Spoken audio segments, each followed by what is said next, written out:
원래는 그냥 18절로 23절을 한 번 설교하고 지나가려고 했는데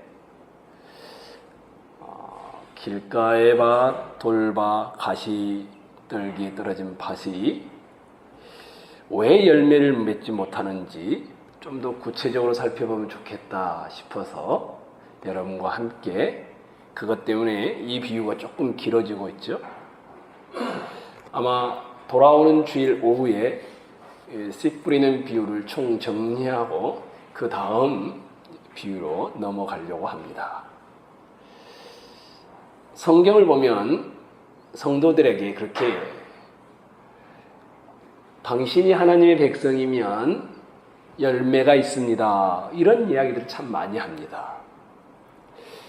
혹시 그 중에 대표적인 것이 뭔지 아십니까? 성령의 열매입니다. 갈라디아서 5장 22절로 23절에 나오죠. 재밌는 것은 이 성령의 열매는 외적인 것이 아니고 성품과 인격과 관련되어 있습니다. 그뿐만이 아니죠. 바울은 빛의 열매에 대해서도 이야기합니다. 히브리서 12장과 야고보서 3장에는 의의 열매도 있다라고 말을 합니다. 성경은 신자이고 성도라면 열매가 있다, 이렇게 이야기를 합니다. 어떤 모양이라든 열매가 있는데 이 열매를 이야기할 때마다 성경은 성품과 관련되어 있습니다. 이게 시간이 하나 둘 흘러가는데 자기의 성품이 옛날이나 지금이나 똑같이 그대로 있을 수가 없다라는 것입니다. 그럼에도 불구하고 왜 하나님의 백성인 성도들은 열매를 맺지 못하고 있을까? 이게 이제 저의 질문이었습니다. 왜 열매를 맺지 못할까? 주님께서는 앞에 길가밭과 돌밭을 통하여 열매를 맺지 못하는 이유를 말을 했습니다. 지난 주일날 구역 모임 때 나누셨죠? 참여하지 않으신 분들도 구역장을 통해서 아마 이야기를 들으셨을 것입니다. 길가에 떨어진 길가밭, 왜 열매를 맺지 못할까? 하나님의 말씀을 들었는데, 혹시 구역장님들이 나눠줬던 것을 기억하시는지요? 말씀을 양의 문제가 아니었습니다. 오랜 세월 말씀을 들었느냐? 얼마 듣지 않았느냐? 이런 양의 문제가 아니었습니다. 그 말씀을 듣는 것이 이쪽 귀로 듣고 이쪽 귀로 흘러버리는 외용으로 끝나면 열매를 맺지 못합니다. 또 하나 우리가 보았죠? 우리는 말씀을 들을 수는 있습니다. 근데 이것이 마음속에 정착되기 전에, 뿌리 내리기도 전에 사단이 빼앗아 가버린다라고 했습니다. 빼앗아 가는 방법은 게으름, 핑계, 변명, 바쁨, 나태함, 세상을 사랑함, 이런 것들이었습니다. 그럼 우리는 어떻게 해야 되느냐?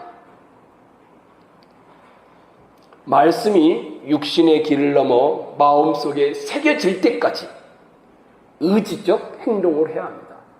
오늘 이 말씀을 듣고 이 문 밖을 나가서 여러분이 1시간만 다른 생각을 해도 아마 다 까먹을 겁니다. 육신의 길을 넘어 말씀이 새겨지려면 의지를 발휘해야 합니다. 말씀을 듣고자 하는 의지, 말씀을 읽고자 하는 의지, 말씀을 암송하고자 하는 의지, 말씀을 써서 되새기고자 하는 의지를 여러분이 발휘를 해야 합니다. 그래서 그 말씀이 주님이 말한 것처럼 자기의 양식이 될 때까지 해야 합니다. 또 하나는 통제된 배움이라고 했죠. 통제된 배움. 이 말씀이 사단이 빼앗아가지 못하도록 하기 위해서 어떻게 해야 됩니까? 육신이 좋아하는 것을 통제해야 합니다. 가자마자 스마트폰을 켜려고 하는 것을 통제해야 합니다. TV에서 드라마를 사모하게 만드는 것도 통제해야 합니다. 그 외에도 여러 가지 통제를 통하여 우리는 말씀이 이 속에서 사단이 빼앗아가지 못하도록 해야 한다. 이렇게 나눴습니다. 길가밭에 대하여. 지난 주일은 돌밭에 대해서 이야기를 나눴죠.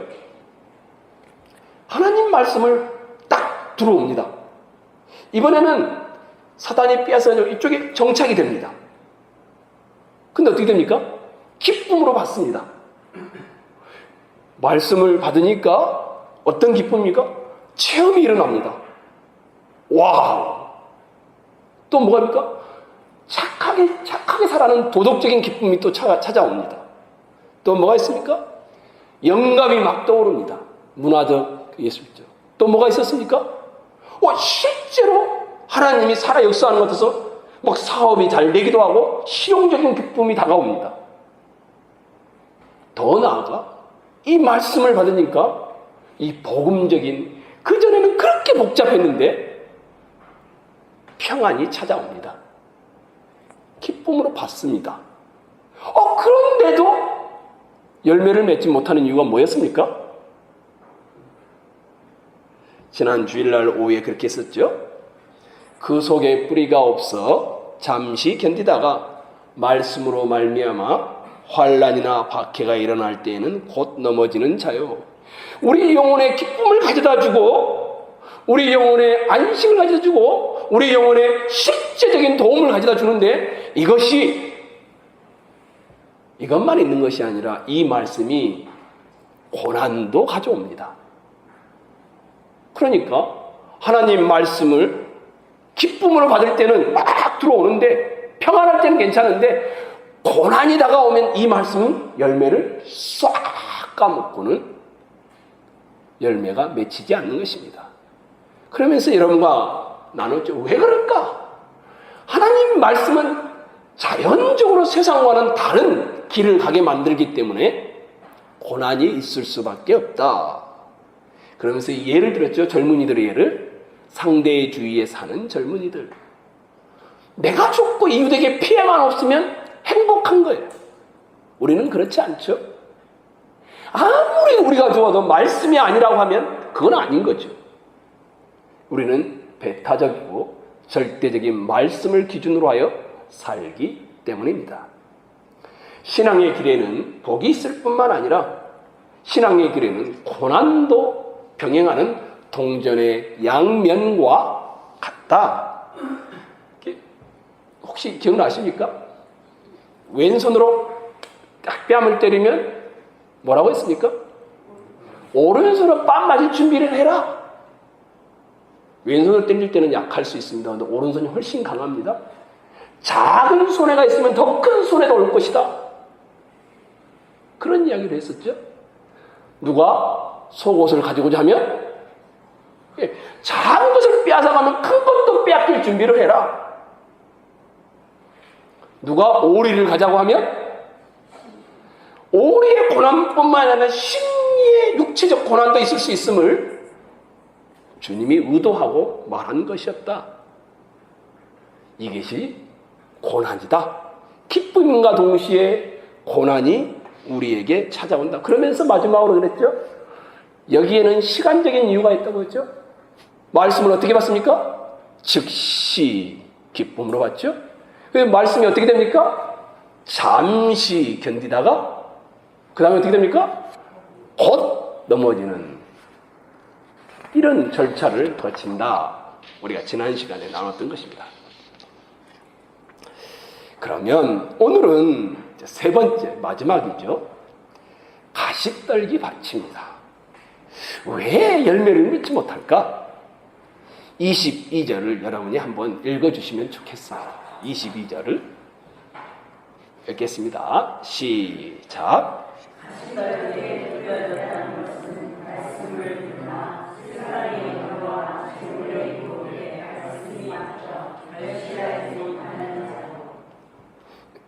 더러는 가시떨기 위에 떨어짐에 가시가 자라서 기운을 막았고 7절에 나오는 말씀에 대한 주님의 해석이 22절인 거죠. 그리스도인들이 열매를 맺지 못하는 이유를 말해놨어요. 하나님의 말씀을 듣고 예배에 참여하고 성경 공부를 하고 여러 가지 집회에 참여하고 오랜 동안 신앙생활을 하는데 열매를 맺지 못하는 주된 원인이 두 가지로 말하고 있어요. 하나는 뭡니까? 세상의 염려. 또 하나는 뭡니까? 재물의 유혹. 이 두 가지가 겉을 봐서는 말씀이 정착한 것 같고 말씀이 잘 자라는 것 같은데 열매가 없는 거예요. 기도도 잘하고 11조도 잘하고 신앙생활도 잘하고 근데 봤더니 꽝인 거예요. 그 이유가 이 말씀이 열매를 맺지도 못하는 이유 첫 번째가 세상의 염려가 말씀을 질식시키고 있다. 이렇게 표현합니다. 그러면 여러분이 물어야 될 게 목사님 세상의 염려는 뭡니까? 세상의 염려가 뭘까요? 세상의 염려가 뭘까? 제가 두 가지로 생각을 해봤습니다. 먹고 사는 문제와 관련됩니다. 우리 마태복음 6장 한번 25절을 보실래요? 마태복음 6장이죠. 같은 마태복음이죠. 6장 25절.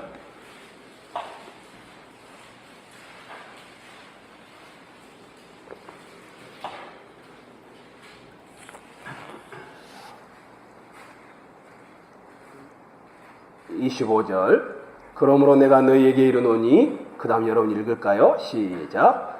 목숨을 위하여 무엇을 먹을까? 무엇을 마실까? 몸을 위하여 무엇을 입을까? 염려하지 말라. 여기까지입니다. 염려가 어떤 염려냐? 목숨을 위하여 무엇을 먹을까? 무엇을 마실까? 몸을 위하여 무엇을 입을까? 염려가 있다는 겁니다. 우리의 생명을, 우리의 육체를 어떻게 보존할 것인가? 생명을 연장해 갈 것인가? 이게 먹고 사는 문제로 드러난다는 것입니다. 제가 이것을 이렇게 표현해 봤어요. 생존적인 염려. 너희가 무엇을 먹어야 너희 생명이 계속될 것이냐에 대한 염려를 하고 있다는 겁니다. 사람들이 대부분 다. 근데 주님은 염려하지 말라고 합니다. 이 세상에 사는 동안에 어떻게 하면 내 육체를 지탱할 수 있을까? 이것에 대한 염려가 있다는 겁니다. 저는 이것을 생존적인 염려다. 이렇게 표현한 겁니다. 만일에 그리스도인이라고 하면서 목숨 때문에 무엇을 입을까? 무엇을 마실까? 그 염려에 집착하는 사람은 말씀을 듣고 집회를 참여하고 성경 공부를 하고 구역 모임을 나누어도 말씀을 아무리 들어도 열매를 맺지 못한다. 이렇게 말하고 있는 것입니다. 아무런 믿음의 결실이 없다라는 것입니다. 이걸 좀 다르게 한번 생각해 봤습니다. 왜냐하면 우리 사회는 밥이 없어 굶어 죽는 사람은 거의 없습니다. 제가 한 말이 아닙니다. 한국 사회를 가리켜서 이렇게 표현했습니다. 절대적 빈곤자는 없다. 상대적 빈곤자가 있을 뿐이다. 다른 사람은 잘 먹는데 못 먹는 빈곤자. 다른 사람은 반찬을 10가지를 놓고 먹는데 한 가지만 놓고 먹는 빈곤자. 한국 사회가 절대적 빈곤자가 없다라고 합니다. 그래서 두 번째 염려가 뭘까? 먹고 생존해가는 염려를 넘어서서 제가 보기에 두 번째 염려는 먹을 것이 있는데 이것을 먹을 것인가 저것을 먹을 것인가, 입을 것이 있는데 이 옷을 입을 것인가 저 옷을 입을 것인가. 조금 더 쉽게 표현하면 생활의 염려입니다. 문화적인 생활의 염려. 이런 것을 하지 말라는 뜻입니다. 세상의 염려가 하나님의 말씀을 듣고 참여하지만 열매를 맺지 못하게 합니다. 믿음의 열매를 맺지 못하게 한다. 이렇게 말할 뿐만 아니라 이렇게 말하면서 생존적인 문제를 넘어서 이 그리스도인들이 저 사람이 5가지를 놓고 먹네? 나도 최소한 5가지를 놓고 먹고 싶은데 2가지밖에 없어요. 그러면 3가지가 부족하니까 이 3가지에 대한 염려가 있다는 겁니다. 저 사람은 옷을 예쁜 것을 입네? 저 사람은 좋은 차를 타네? 저 사람은 좋은 집에 사네? 근데 나는 왜 이렇게 월세밖에 못 살지? 이러면서 찾아오는 상대적인 문화적인 생활의 염려가 말씀을 열매 맺지 못하게 한다는 것입니다. 이걸 조금 더 풀어보면 하나님의 사람들이 이 땅을 살면서 혹시 내가 이 세상의 문화에 뒤떨어지지 않을까 이런 염려를 한다는 것입니다. 너희가 무엇을 먹을까 무엇을 입을까 염려하는 순간 우리는 바로 불만족 가운데 들어가는 게 되는 것입니다. 그래서 스트레스가 쌓이는 것입니다. 그래서 우리가 처해 있는 상황과 마음이 합쳐져서 어떻게 됩니까? 열매가 없는 것입니다. 내가 주님을 믿는데 왜 나는 맨날 이 모양 이 꼴이야? 이게 염려인 겁니다.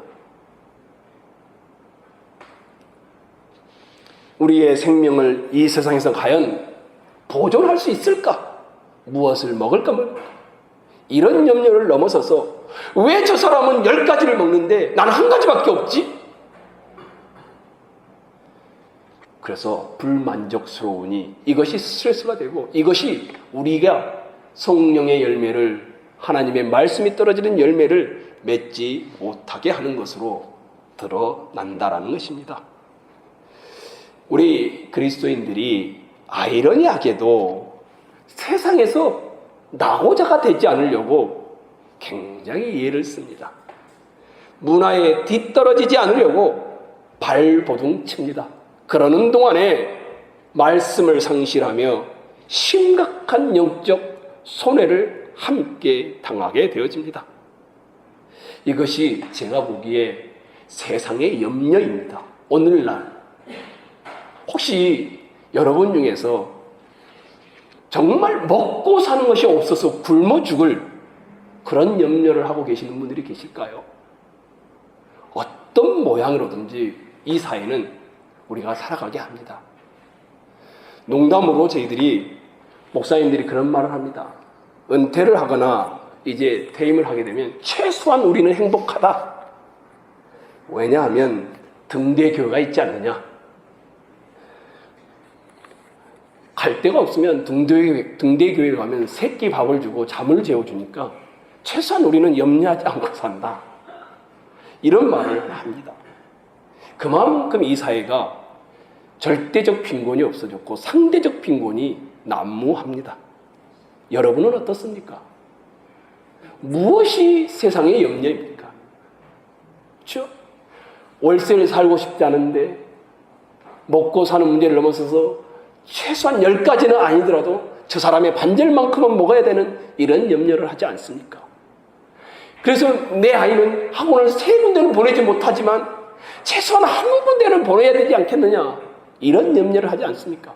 내가 건강하지는 않더라도 그래도 병원에는 가지 않도록 해줘야 되지 않겠느냐 이런 염려를 하고 있지 않습니까?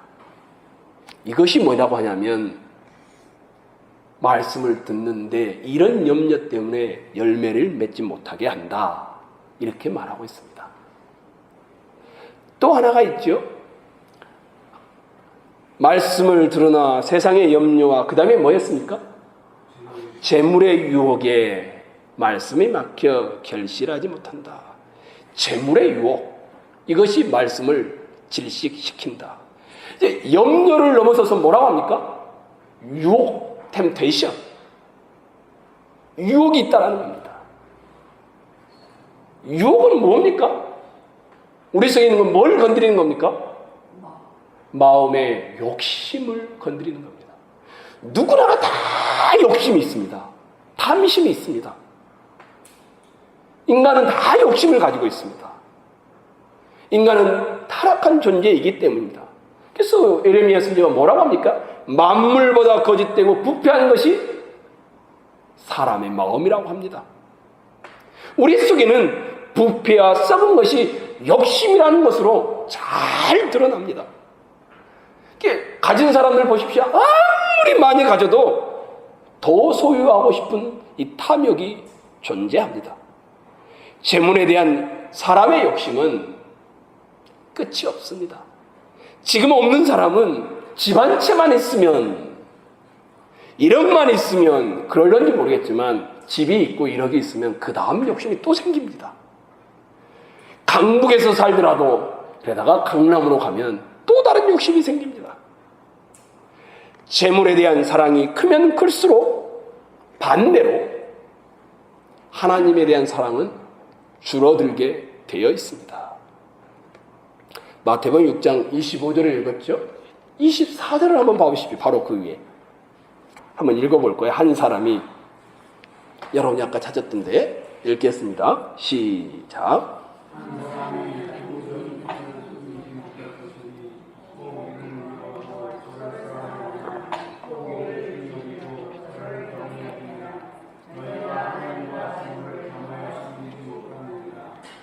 하나님을 사랑하는 사람은 재물을 미워할 것이고, 재물을 사랑하는 사람은 하나님을 미워하게 될 것입니다. 하나님과 재물은 절대로 같이 갈 수가 없다, 이 말을 하고 있습니다.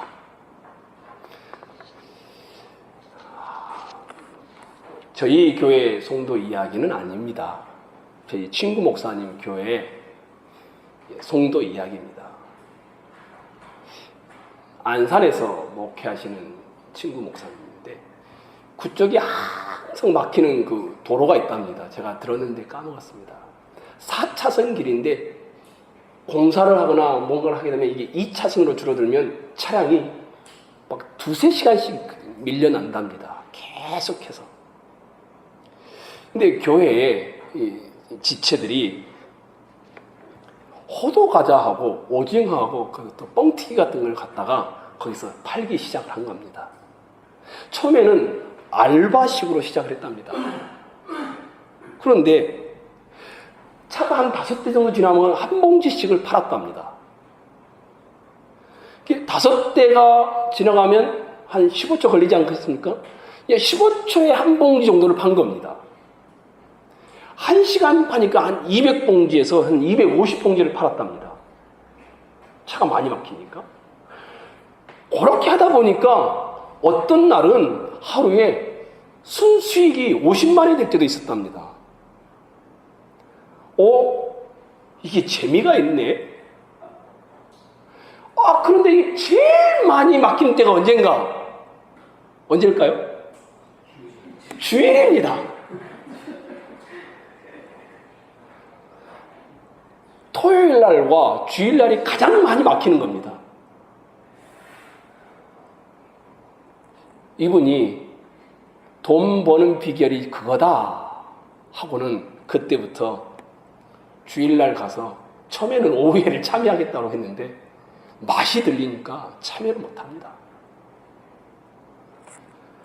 어떤 때는 한 달에 720만 원으로 순이익을 받을 때도 있었고, 이 목사님의 이야기, 어떤 때는 한 달에 600만 원을 벌 때도 있었고, 이러다 보니까 이분이 조금씩 신앙에서 멀어지기 시작했습니다. 하나님의 말씀이 있는 예배를 소홀히 하기 시작한 겁니다. 나중에는 아예 나오지 않게 되어집니다.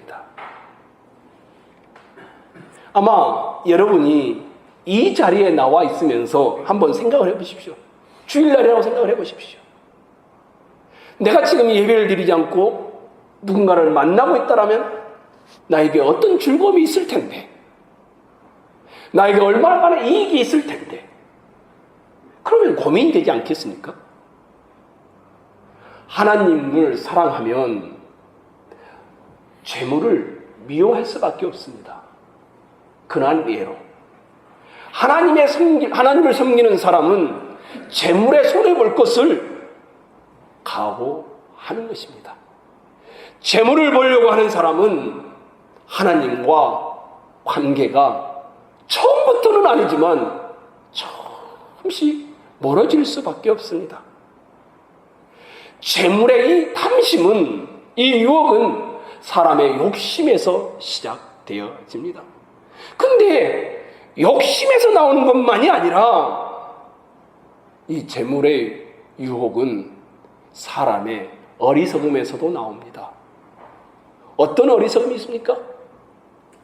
저렇게 5년만 벌면, 한 달에 720만 원씩 5년만 벌면 내가 뭔가를 할 수 있겠다. 저렇게 벌면 조금만 더 하면 행복해지겠다. 지극히 통계적이고 물량적인 사고방식이 어리석음입니다. 그럼 뭐가 없어지냐 하면 현재 자기가 가지고 누리는 것들에 대한 감사가 사라집니다. 가족에 대한 감사가 없어지고요. 먹을 것이 있고 누울 것이 있는 것에 대한 감사가 없어지고요. 함께 해주는 사람들에 대한 감사가 없어집니다. 왜냐하면 많이 가져야 행복해지고 성공한다라 들을까봐 이런 사고, 이런 어리석음이 있기 때문입니다. 오늘 여기에 혹시 재물에 대하여 부요한 성도들이 있다라면 한번 여러분의 영혼을 살펴봐 보십시오.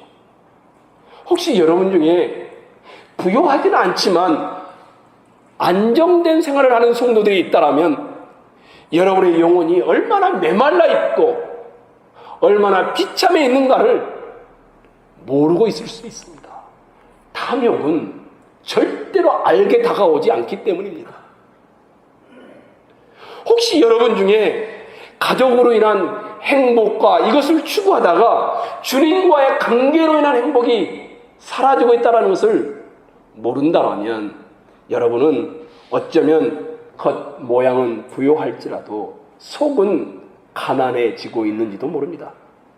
우리가 재물에 대하여 욕심을 가지고 있는 동안에는 재물에 대한 우둔함이 우리에게 다가온다는 것을 알아차리기가 쉽지 않습니다. 그래서 재물의 유혹은 욕심뿐만 아니라 어리석음으로 우리에게 찾아와 우리를 질식시킵니다. 그러니 이것이 열매를 맺지 못하게 하는 것입니다. 세상의 염려에 사로잡히고 재물의 유혹에 빠져 있어 신앙의 열매를 맺지 못하는 사람을 가리켜 우리 주님은 가시떨기 마음밭이다라고 표현하고 있는 것입니다. 겉보기에는 교회에 출석하고 직분을 가지기도 하고 성경에 대해서 이제는 할 말도 있고, 그런데 사실은 이 성품과 인격이 열매가 없는 것입니다. 이 사람이 목사가 될 수도 있습니다. 이런 분이 장로가 될 수도 있고, 이런 분이 권사가 될 수도 있고, 이런 분이 집사가 될 수도 있습니다. 세상의 염려와 재물의 유혹에 굴복하면 믿음에서 떨어지게 됩니다. 디모데후서에 가면 데마라는 사람에 대하여 이렇게 표현합니다. 세상을 사랑해서 바울을 버리고 떠나갔다. 처음에는 함께 있는데 세상을 좋아해서 바울을 버리고 떠나간 사람이 데마입니다. 사도 요한은 성도들이 이렇게 떨어질 염려에 대해 이렇게 말합니다. 이 세상이나 세상에 있는 것들을 사랑하지 말라. 누구든지 세상을 사랑하면 아버지의 사랑이 그 속에 있지 아니하니 이 세상의 모든 것이 육신의 정욕과 안목의 정욕과 이생의 자랑에서 나오느니라. 더 심각한 말씀도 있습니다. 디모데전서 6장 10절에 돈을 사랑하지 말라. 돈을 사랑하는 것은 일만 악의 뿌리가 되나니 이것을 사모하는 자들이 미혹을 받아 믿음에서 떠나서 많은 근심으로 자기를 찔렀느니라. 돈을 사랑하는 것은 악의 뿌리이고, 돈을 사랑하면 믿음에서 떠나고, 돈을 사랑하면 그 돈이 자기를 찌른다. 이렇게 말을 하고 있습니다. 그러니 열매를 맺을 수가 있겠습니까? 그러면 이제 마지막이죠. 그러면 가시떨기 밭에서 열매를 맺지 못하고 있는데 어떻게 하면 우리는 열매를 맺을 수 있을까? 우리를 질식시키고 있는 이 세상의 염려와 재물의 유혹을 어떻게 하면 극복할 수 있을까? 저는 여러분들이 염려를 버리기를 원합니다. 하나님의 인도를 믿기를 원합니다. 매일의 양식을 우리 주님께서 책임져 주심을 알기를 원합니다. 목숨을 사랑하지 아니하고 하나님을 사랑하는 방법을 터득하기를 원합니다. 하나님을 믿기를 원합니다. 우리의 몸뿐만 아니라 우리 영혼도 간섭하시는 하나님을 두려워하기를 원합니다. 그런데 이렇게 해서 안 되더라 이겁니다. 그렇게 하고 싶은데 안 돼요. 어떻게 하면 세상의 염려와 재물의 유혹에서 벗어나 열매를 맺을 수 있을까요? 제가 두 가지를 생각해 봤습니다. 가시떨기 한번 생각해 보십시오. 가시떨기. 뭐가 있는 겁니까? 가시가 있습니다. 가시가. 그래서 첫 번째 방법은 제가 모험을 해라. 이렇게 정의를 해봤습니다. 가시떨기를 제거하는 일은 모험입니다. 왜냐하면 가시떨기를 제거하기 위하여 손이 찔리고 팔이 가시에 의해 상처를 받을 수도 있기 때문입니다. 세상의 염려라는 가시떨기를 제거해야, 세상의 유혹이라는 가시떨기를 제거하기 위해 피가 흐를 수도 있습니다. 이것이 좋은 편으로 하면 손해를 볼 수도 있고, 나쁜 편으로 하면 일이 안 될 수도 있습니다. 아픔이 있을 수도 있습니다. 그러니 여러분과 제가 열매를 맺기 위해서는, 신앙을 위해서는 손해를 각오해야 되는지도 모릅니다. 혹시 다니엘을 아시나요? 다리오 시대에 총리가 되었던, 그전에도 총리였지만 인물이었습니다. 근데 다니엘을 미워했던 그 신하들이 다니엘을 죽이려고 합니다. 죽일 방법을 찾지 못했습니다. 그래서 그들이 뭐라고 하냐면, 하나님의 법으로 저를 함정에 빠뜨리기 전에는 찾아낼 방법이 없다라고 말했습니다. 얼마나 깨끗하게 살았는지. 그래서 어떻게 합니까? 왕을 꼬드겨서 30일 동안 왕의 신상에게만 절하도록, 다른 데 절하거나 예배를 하면 사자밥이 되도록 그렇게 법령을 만들어냈습니다. 왕이 기분이 좋아서 조서를 찍어줍니다. 다니엘은 어떻게 했을까요? 이 소식을 듣고 이렇게 나와 있습니다. 다니엘이 이 조서에 왕이 도장이 찍힌 것을 알고도 예루살렘을 향하여 하루 3번씩 하나님께 감사하더라. 다니엘서 6장 10절에 나와 있는 말씀입니다. 다니엘이 이 조서에 왕의 인장이 찍힌 것을 알고도 예루살렘을 향하여 하루에 3번씩 감사하더라. 다니엘은 손해볼 것을 알고도 지금까지 쌓아 올린 총리 직분이 떨어질 것을 알고도, 아니 자기의 목숨이 잃을 수 있다는 것을 알고도, 사자굴에 던져질 것을 알고도, 죽음 앞에 놓이게 될 것을 알고도 예루살렘을 향하여 3번씩 똑같이 감사의 예배를 드렸다고 합니다. 그래서 모험이 신앙입니다. 어떤 모험입니까? 하나님이 살아계심을 가장 잘 체험할 수 있는 길은 여러분이 손해보는 길을 가는 겁니다. 하나님이 어떻게 역사하는지. 모험이 없이는 체험이 없습니다.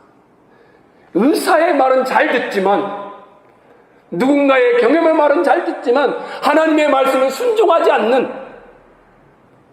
우리의 모습을 한번 봐보십시오. 신앙을 위하여 잃어버리는 것이 없으면 신앙을 위하여 얻는 것도 없습니다. 예수님께서 나를 위하여 목숨을 잃는 자는 얻으리라 이렇게 말씀하셨습니다. 또 하나가 있습니다. 신앙은 모험인 것을 떠나서 어떻게 하면 가시떨기에 신앙을 떨쳐버릴 수 있겠는가? 혹시 기억나십니까? 자기 아들을 아끼지 아니하시고 내어주신 이가 어찌 모든 것을 우리에게 주시지 아니하시겠느냐?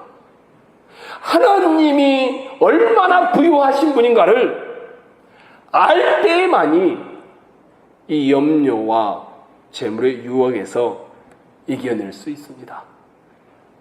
복음의 부요함, 은혜의 부요함, 하나님이 내 인생을 결코 놓지 않고 나를 은혜로 구원했다라면, 십자가에 자기 아들을 죽이시면서까지 나를 건져내셨다라면 내 인생을 하나님께서 반드시 이끄시고 보호하시고 복 주시리라는 이 은혜의 부요함을 아는 경우에만 우리는 세상의 염려와 재물의 유혹으로부터 열매를 맺는 모습으로 우리가 나아갈 수 있는 것입니다. 성도 여러분, 왜 신앙이 자라지 않을까요? 왜 이렇게 반복해서 실패하고 있을까요? 나는 왜 믿음이 없을까요? 원망하지 마시고 한탄하지 마시고 생활에 있어서 손해를 겪지 않을 것이다라는 이익을 위해 신앙생활 하지도 마시고 여러분과 제가 하나님께서 일하신 것을 믿고 체험하기 위하여 모험을 했으면 좋겠습니다. 기도할 시간이 없다고 말하시는 분들, 잠시 시간을 줄이십시오. 하나님이 여러분에게 역사하시려면 기도 시간이 늘어나지 않는다고 말하시는 분들, 기도 시간을 가지십시오. 믿음이 자라나지 않는다고 생각하는 분들은 돈 버는 시간을 줄이십시오. 돈 버는 시간을 줄이지 않으면서 가만히 있는데 믿음이 자라난다고 바라지 마십시오. 기독교인이 되는 것은 전부를 이름으로 전부를 얻는 길입니다. 장식품이 아닌 것입니다. 장난의 길이 아니고 잠시 머물다가 떨어지는 길이 아니고 오락도 아닙니다. 신앙은 모험이며 신앙은 부요함의 깊이를 알아가는 것입니다. 주 예수보다 더 귀한 것은 없네. 이 세상 부귀와 바꿀 수 없네. 영죽은 내 대신 돌아가신 그 놀라운 사랑 잊지 못해. 세상 즐거움 다 버리고 세상 자랑 다 버렸네. 주 예수보다 더 귀한 것은 없네. 예수밖에는 없네. 이것이 여러분의 고백이 되기를 축원합니다. 주께서 여러분이 주님께 인생을 걸면 주님이 여러분을 책임지십니다. 여러분이 주님께 신앙의 모험을 하면 주께서 여러분의 인생을 이끌어 가실 줄로 믿습니다. 하나님의 은혜의 부요함을 여러분이 경험하기를 소망합니다. 기억하십시오.